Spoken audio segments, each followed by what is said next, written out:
The fourth chapter of the first book of Peter. For as much then as Christ had suffered for us in the flesh, arm yourselves likewise with the same mind. For he that had suffered in the flesh has ceased from sin, that he no longer should live the rest of his time in the flesh to the lusts of men, but to the will of God. For the time past of our life may suffice us to have wrought the will of the Gentiles, when we walked in lasciviousness, lust, excess of wine, reveling, banqueting, and abominable adulteries, wherein they think it strange that you run not with them to the same excess of riot, speaking evil of you. Who shall give account to him that is ready to judge the quick and the dead? For this cause was the gospel preached also to them that are dead, that they might be judged according to men in the flesh, but live according to God in the Spirit.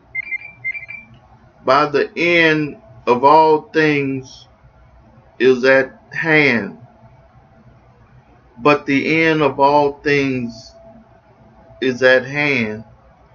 Be ye therefore sober, and watch unto prayer. And above all things have fervent charity among yourselves, for charity shall cover the multitude of sins. Use hospitality one to another without grudging. As every man had received the gift, even so minister the same one to another, as good stewards of the manifold grace of God. If any man speak, let him speak as the oracles of God. If any man minister, let him do it as of the ability which God giveth, that God in all things may be glorified through Jesus Christ, to whom be praise and dominion forever and ever. Amen. The Christian and suffering. Beloved, think it not strange concerning the fiery trial which is to try you, as though some strange thing happened unto you.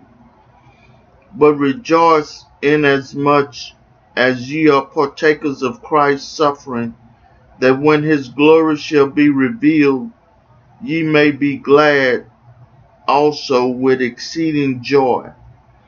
If ye be reproached for the name of Christ, happy are ye, for the Spirit of glory and of God resteth upon you. On their part he is evil spoken of, but on your part he is glorified.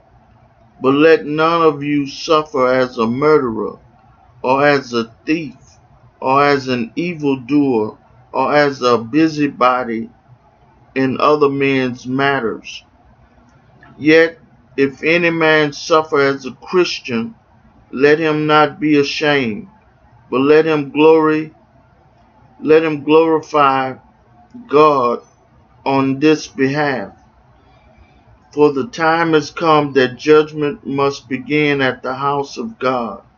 And if it first begin at us, what shall the end be of them that obey not the gospel of God?